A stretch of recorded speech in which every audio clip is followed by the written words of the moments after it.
నేను మీ రాఘవేందర్, ఇబ్రహీంపట్నం నియోజకవర్గం. ప్రస్తుతం మనం 10 సంవత్సరాలు ఎమ్మెల్యేగా సేవలు అందించిన కొండిగారి రాములు నివాసంలో ఉన్నాము. ప్రస్తుతం ఆయన జీవన శైలి, ఆరోగ్య పరిస్థితి, కుటుంబ పరిస్థితి ఎలా ఉందో అడిగి తెలుసుకుందాం.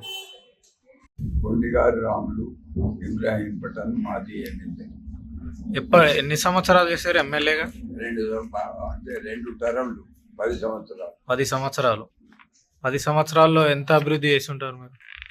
మొత్తం జనం కొరకే పాటుపడ్డా నేను తప్ప, జనాన్ని సంక్షేమం కొరకే పాటుపడ్డా తప్ప నా స్వార్థం కొరకే కానీ, నా కుటుంబ స్వార్థం కొరకే కానీ నేనేం పని చేసుకోలేదు. ఇప్పుడు ఇబ్రహీంపట్నంలో ఏమేమి అభివృద్ధి చేశారు?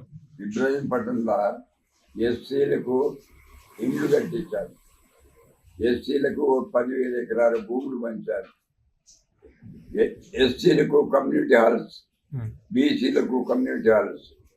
ఆ విధంగా ఇబ్రహీంపట్నంలో సుమారు నిజానికి మేడ్చిలో అప్పుడు మాకు ఇన్ఛార్జ్ మినిస్టరు ఉమా వెంకటరామరెడ్డి గారు ఉండే.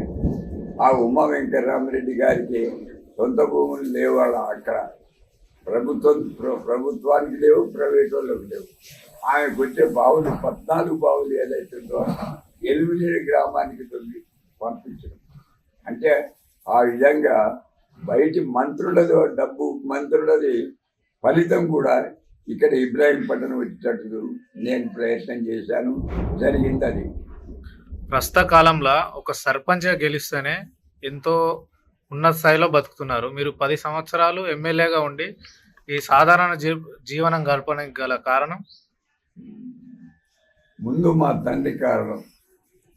నిజాయితీగా బతకాలి అంటే నేను చదువుకున్న రోజులలో చెప్పిండు మా నాయన, బిడ్డ చదువుకుంటున్నావు, ఏదైనా హోదా దొరకవచ్చు, ప్రజల పైసలు ఆశపడవద్దు, ప్రజలైతే నీవు పెట్టాలి, జాగ్రత్త, పైకి పోవచ్చు నువ్వు, అందుకొరకు జాగ్రత్తగా ప్రజల పైసలు వాడుకోవద్దు, ప్రజలను వాడుకోవద్దు, కేవలం నీ తిండి వరకు మాత్రమే వాడాలా అనేది ఆయన చెప్పింది. ఇప్పుడున్న రాజకీయాలకు మీరున్న కాలానికి రాజకీయాలకు తేడా ఏంది? ఈ ప్రస్తుతం ఉన్న రాజకీయాలు స్వార్థ రాజకీయాలేని, కేవలం నా స్వార్థం అనేది ఉన్నది తప్ప ప్రజలకు సేవ చేయాలనో, గ్రామానికి సేవ చేయాలనో, మండలానికి చేయాలనో, దేశానికి సేవ చేయాలనో లేదు. దేనికడి నుండి ఆ విధంగా మన పెద్దలు, దేశ సేవకులు ఎవరైతే పాటుపడి జైళ్ళకు పోయి పోలీసుతోటి దెబ్బలు తిన్న మహానుభావులు ఉన్నారు. కానీ ప్రస్తుతం అటువంటి మహానుభావులు నాకైతే కనపడతలేరు. మీరు 10 సంవత్సరాలు ఎమ్మెల్యేగా పనిచేసి మీ దగ్గర అంటే పొలం కానీ డబ్బు కానీ ఏం సంపాదించుకోలేదా? సరే, మంచి ప్రశ్న వేశారు. మా ఊరి కర్ణవాయన ఉన్నాడు, మోహన్ రావు అని. ఆయన శీలకు భూమి 2 ఎకరాలు 20 గుంటలు ఇచ్చాడు నాకు. అదే సర్టిఫికెట్ ఉంది సార్. 2 ఎకరాలు మాత్రమే? 2 ఎకరాలు 2 ఎకరాలు 20 గుంటలు. మీ కొడుకు అంటే చనిపోయినని తెలిసింది, అంటే కారణం క్యాన్సరేనా, డబ్బేనా? డబ్బు కొరత ఉంది, క్యాన్సర్ ఉన్నందుకే డబ్బు కొరత ఉంది కనుక పోయింది. ఇప్పుడున్న ఎమ్మెల్యేలు, మాజీ ఎమ్మెల్యేలు, మీ తర్వాత పీరియడ్ చేసిన ఎమ్మెల్యేలు ఏమైనా ఆర్థిక సాయం అందించారా? అంటే నీ పరిస్థితి ఇలా ఉంది కదా. నేను ఇప్పటికైతే ఎవరి దగ్గర నుంచి పోయి చేయలే. అది నేను అంటే ఎప్పుడన్నా వచ్చి ఇంటికి కూడా వచ్చి పరామర్శించిరా? సబితా ఇంద్రారెడ్డి గారు వచ్చారు. సబిత మేడం వచ్చింది, ఆమె సాయం చేసింది. 50,000 రూపాయలు ఇచ్చిపోయింది ఆమె స్వయంగా. మీరు ఎమ్మెల్యేగా ఉన్నప్పుడు ముఖ్యమంత్రి ఎవరున్నారు? ముఖ్యమంత్రుల కోట్ల విజయభాస్కర్ రెడ్డి, చెన్నారెడ్డి, జనార్దన్ రెడ్డి, ముగ్గురు. వాళ్ళందరితో కలిసి తిరిగారు? అందరితో కలిసి ఇబ్రహీంపట్నం తీసుకొచ్చారు. అందరితోటి మీటింగ్ పెట్టించిన. దాదాపు ఎన్ని కోట్ల వరకు అభివృద్ధి చేసి ఉంటారు మీరు? సుమారు దగ్గర దగ్గర 100 కంటే ఎక్కువనే తప్ప తక్కువ ఏం లేదు. 2-3 మీరు చేసిన అభివృద్ధి పనులు మంచివి చెప్పండి కొన్ని. అంటే ముఖ్యంగా ఇప్పుడు ఉన్నాయి కదా, అవును. ఇప్పుడున్నాయి 10,000 ఎకరాల భూమి పంచిందే నా మెయిన్ పేదలకు పంచారు. జనానికి.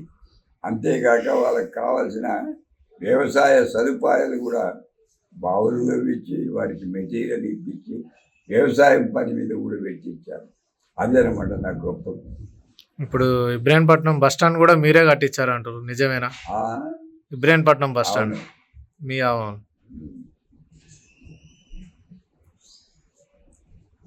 ఇంకా ఇప్పుడు మీరు అయితే కాంగ్రెస్ వాళ్ళు నాతోడు ఓపెన్ చేయనీయలే. ఆహా. అంటే మీరు ఎమ్మెల్యే అయిపోయిన తర్వాత ఓపెన్ చేసుకున్నారు. ఓపెన్ చేసుకోవాలి. శంకుస్థాపన మాత్రం మీరే చేశారు. దాదాపు ఎన్ని లక్షలతో చేశాను అప్పుడే 35 లక్షలే ఉండే. అప్పట్లోనే? అంటే ఇప్పటికి 3 కోట్ల దాకా ఉంటుంది. ఇప్పుడు మీ పరిస్థితి ఇలా ఉంది కదా, ఎవరైనా ఇప్పుడు ఆర్థిక సాయం చేయాలనుకోరు ఎవరైనా కనీసం వచ్చి చూడడం కానీ పరామర్శించడం చేసి మహానుభావులు ఉన్నారు. ఉన్నారా?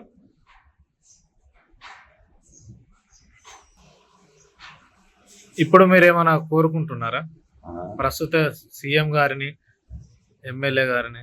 మీకేమైనా సహాయం? ప్రస్తుతం నేను సీఎం గారికి రిక్వెస్ట్ చేసేది ఏమిటంటే, మా కొడుకుకు ఉద్యోగం లేదు, వానికి బ్రతుకు తెరువు కావాలి. ఆ బ్రతుకు తెరువుకు గవర్నమెంట్ ఉద్యోగం ఇప్పించి వారికి ఆ కుటుంబాన్ని ఆదుకుంటే చాలా సంతోషం అనేది ఆయనకు నేను కృతజ్ఞతలు చెప్తున్నాను. ఆ విధంగా మా చిన్నాయనకు ఉద్యోగం కావాలి, చిన్న కొడుకు. మీరు 10 సంవత్సరాలు చేశారు కదా ఎమ్మెల్యేగా, ఏమైనా పింఛన్ కానీ ప్రభుత్వం నుంచి ఏమైనా ఆర్థిక సాయం వచ్చిందా? 54,000 పెన్షన్ 2 సార్లు చేశాను. 2 సార్లు చేసినందుకు ప్రతి నెల. కంటిన్యూ అవుతుందా? నాకని ఇప్పుడు పింఛన్ తోటే ఇల్లు గడపడం జరుగుతుంది. అదే ఇప్పుడు ఆ పింఛనే నిన్ను బతికిస్తుంది అంటావా? బతికిస్తుంది. నీ కుటుంబాన్ని నిన్ను. ఇక వేరే ఆధారం లేదు కదా. అదే కనీసం భూమి కూడా లేదు. వేరే ఏ ఇల్లు కట్టుకోవడానికి కూడా ఎన్ని సంవత్సరాలు పట్టింది ఇల్లు కట్టుకోవడానికి? మా ఊరు చెప్పాడు అయితే 1999 మొదలు పెట్టుకొని 2003 దాకా కట్టుకున్న కంటే. అదే మామూలుగా ఇప్పుడున్న వాళ్ళు కూడా కడితే పెద్ద పెద్ద బిల్డింగ్లు కడుతురు. ఇట్లా రోడ్డు పొంటి పోయి చూస్తే కూడా ఇది బిల్డింగ్ మాజీ ఎమ్మెల్యే అంటే నమ్మేటట్లేదు. 10 సంవత్సరాలు ఎట్టుంటుంది. ప్రస్తుత ఇబ్రాహీంపట్నం ఎలా ఉంది? మీ పీరియడ్లో మీరు ఎమ్మెల్యేగా ఉన్నప్పుడు ఎలా ఉంది ఇబ్రాహీంపట్నం? ఏమన్నా అభివృద్ధి చెందిందంటారా? మామూలుగా నేనున్న వాటికి ఈనాటికి కొంచెం తేడా ఉంది. స్వేచ్ఛ జీవులు ఉండే నా వెనకాల మొత్తం వారికి స్వేచ్ఛ ఇచ్చేది ఏ పొలిటికల్ పార్టీ వాళ్ళైనా.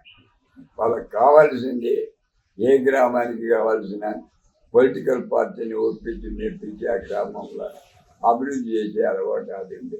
ఆ విధంగా ఇబ్రాహీంపట్నం తాలూకాలో అభివృద్ధి సాధించడం అంటే పొలిటికల్ పార్టీలు కూడా నాకు సహకరించినాయి.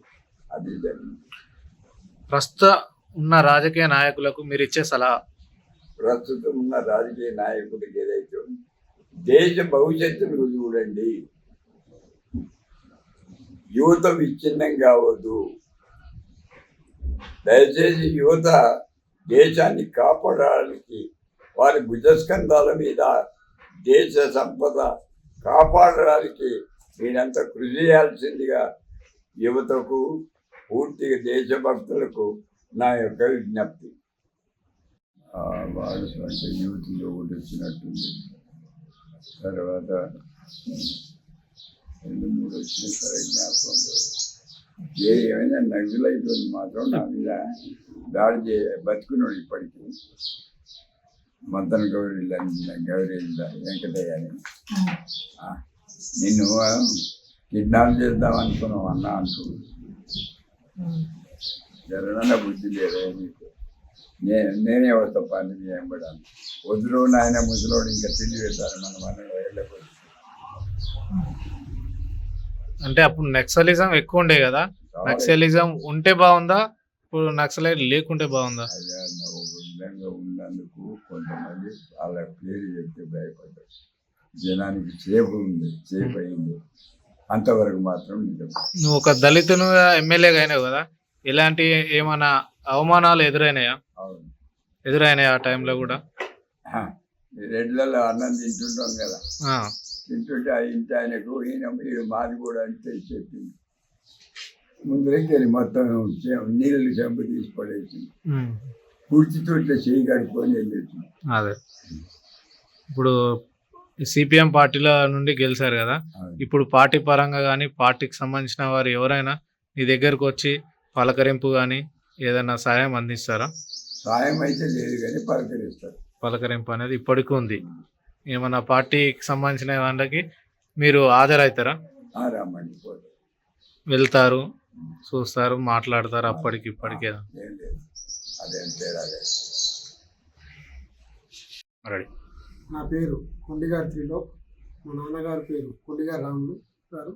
ఆయన గత 10 సంవత్సరాలు మాజీ ఎమ్మెల్యేగా ఇబ్రహీంపట్నం కాన్స్టిట్యున్సీలో పరిపాలించారు. కానీ ఇప్పుడు ఆయన పొజిషన్ కొంచెం బాగలేదు. కాకపోతే ఏంటంటే 10 సంవత్సరాలు ఎమ్మెల్యేగా ఉండి ఎప్పుడు చూసినా ప్రజాసేవకై, ప్రజలకే కొరకై ఆయన పాటుపడ్డాడు. కానీ ఇప్పుడు ఎట్లా ఉందంటే పొజిషన్, ఆయన కొంచెం ఆర్థిక పరిస్థితి బాగాలేనందుకు కొంచెం చింతిస్తున్నాం మేము కూడా. కానీ మాకు కూడా ఈ ప్రభుత్వం తరపు నుంచి సీఎం గారు కూడా దయచేసి ఏదైనా ఆర్థిక సాయం కానీ ఏదైనా ఉద్యోగాన్ని కల్పిస్తే వారికి కృతజ్ఞతగా ఉంటామని చెప్తున్నాము.